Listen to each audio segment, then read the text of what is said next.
The Toronto real estate market is getting so volatile that people are burning down their home. Now, in this case in Brampton, it's not clear at all if it's actually the homeowner burning down the property, but there does seem to be a very clear correlation between falling real estate prices and a market increase in new construction home fires. We recently saw another one in Burlington, as well as fires in Vaughan, in Oakville, and of course in Hamilton last year. Now, obviously, I'm not making any accusations here whatsoever. The story will unfold as it always does, but I will say that when home prices were rapidly rising in the GTA, it did seem like there was a lot less pre-construction homes on fire. But maybe I'm just misremembering things. So let's move on and talk about the housing market across the GTA, and in specific, the pre-construction market and what it looks like when your home is not worth what you paid when it comes time to close. Now, let's say you walk into a pre-construction home sales center and you purchase a new freehold property for $1 million. We're going to use $1 million because it's round numbers, very easy for the math here. Generally speaking, your deposit or your down payment will be spread across multiple months or years, and it'll usually add up to 20% down, so $200,000 down. Now, here's where things get hairy. Freehold properties,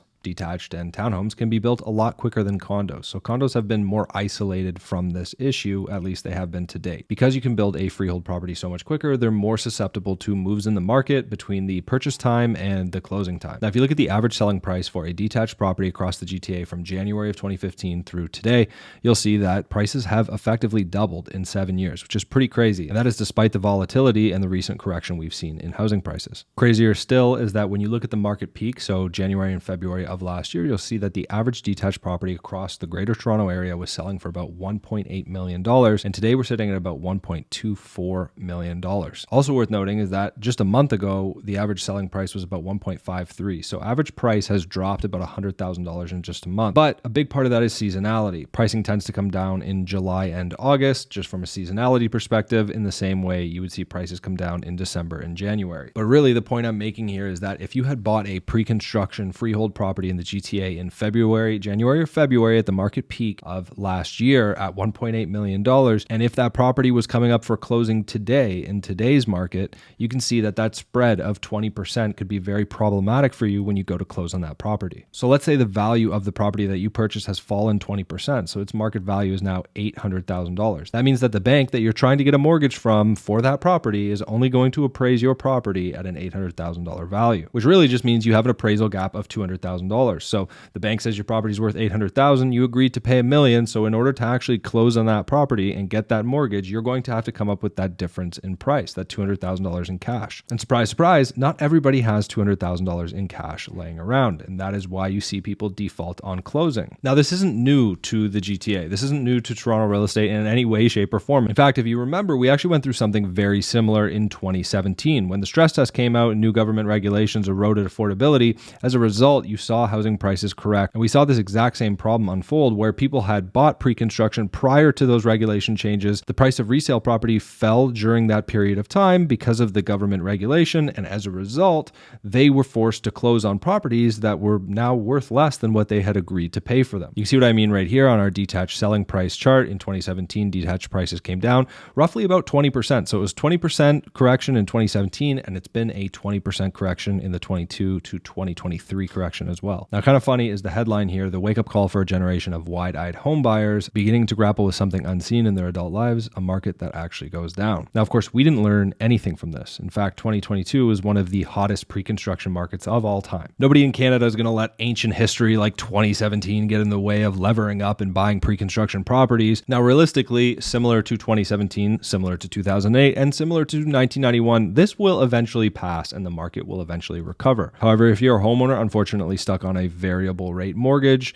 or you're a realtor who's just seen their income drop by 50% this year, and you're wondering, when's my relief going to come? Unfortunately, I really don't think it's going to come this year. I think the reality is the next year or two are going to be pretty difficult, especially in the pre-construction space. And on that note, you guys know I love to combine data with actual real-life examples, so let's go through some recent properties that are selling for less than they previously sold for. First, we're going to focus in on Toronto condos. Here you have a unit at Yonge and Egg that just sold for $705,000.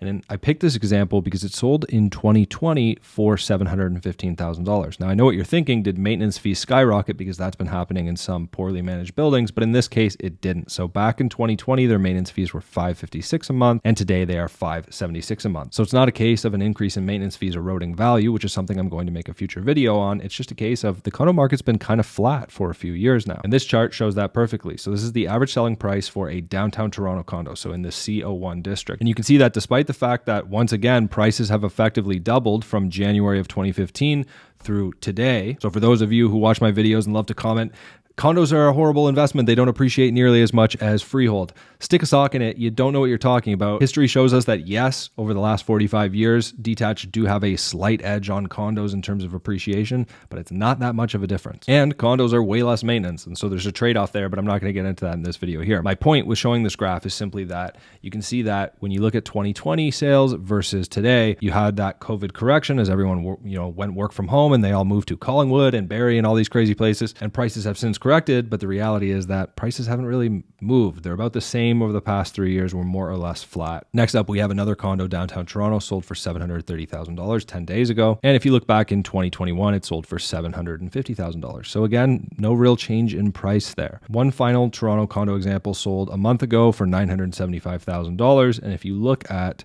2021 sale, was at $1,010,000, so about a slide of 3%. So moving on from Toronto condos, let's now look at Toronto detached. So here you have one example sold for $2.7 million, previously sold in 2021 for $3.2 million. So you're looking at a 15% decline in price here. Now let's move a little bit further outside of Toronto. We'll move to Whitby. You have this home here just sold for $1.059 million.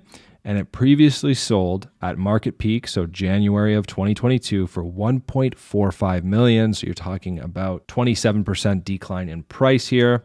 Now, if we go to Hamilton, my hometown, you've got this unit just sold for just over $1 million, and it sold during the market peak, again, January of 2022, for $1.286 million. So a 21% decline in price. But again, something interesting to point out here is we're still considerably higher than the 2017 price of $670,000. These outskirts areas appreciated so much through COVID that even with the recent 20% correction in price, they're still significantly elevated from their pre-COVID pricing. And on the note of COVID appreciation and work from home dynamics shifting kind of where people wanted to buy, Whitby detached historically used to trade in line, roughly in line with Toronto downtown condos, so your CO1 downtown district of Toronto.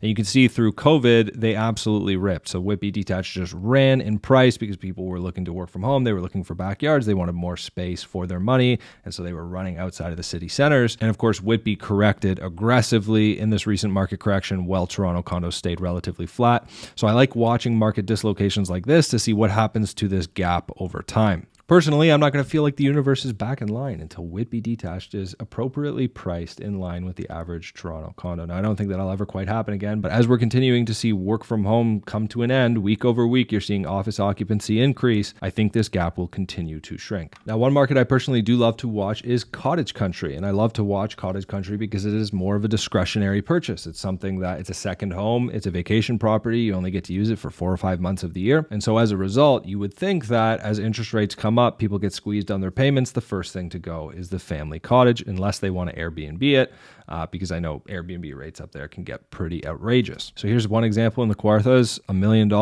It sold in 2021. So they picked this up for $1.312 million. They just sold it for $1 million. So you're talking about a 31% hit on price. That's got to sting. Now, if we switch our focus to pre-construction specifically, there was a recent report talking about new condo prices falling year over year. They fell 2.2% to an average of $14.11 per square foot. So why are new condo prices down 2.2%? Well, it's certainly not because cost of construction is down, and it's certainly not because the government has given anybody any breaks on development levies.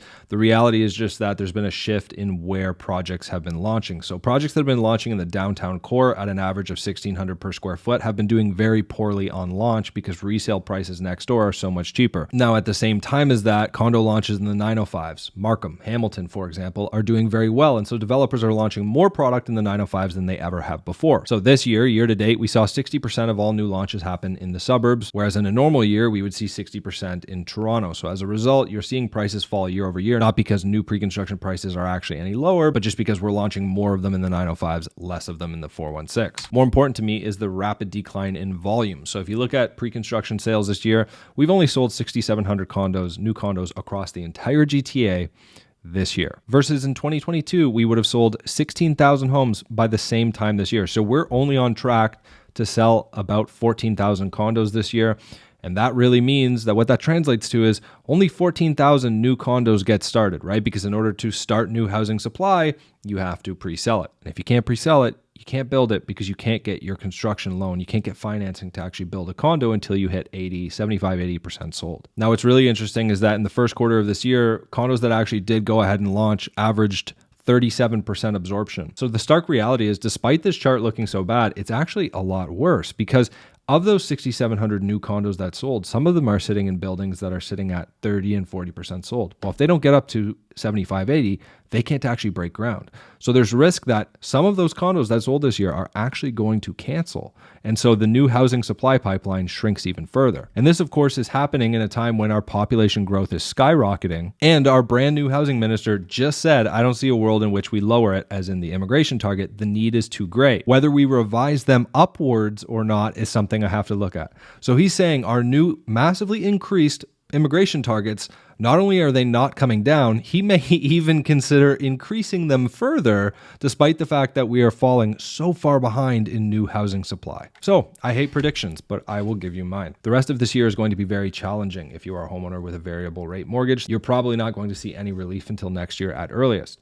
If you are a realtor in the pre-construction industry, yeah, your income's going to cut in half or worse. If you're a realtor in the resale industry, probably looking at a similar outcome. If you're a pre-construction condo holder and your closing is coming up and you're wondering if you should assign or keep it, the assignment market is currently a slaughterhouse. It's very difficult to get out of that market with all of your limbs intact. However, if you're a purchaser of assignments, there are really good deals to be had. There's tons of blood in the water. And finally, if you're someone who's thinking about purchasing real estate and you want to try to time the bottom, probably stop trying to time the bottom. If you're someone who's considering purchasing pre-construction, pause and ask yourself why. If the answer is that you don't have 20% down to go purchase resale today, you're probably not ready to purchase real estate at all. Sit back and save a little bit more. If you have a more specific reason to be purchasing pre-construction, i.e. it's next to your kid's future school, or you're buying one for your child and they're going to be ready to move in at that time, or you're downsizing into a condo and you want a terrace overlooking the Humber River and this project is the only thing that offers that, there's a million reasons why pre-construction might still make sense for you,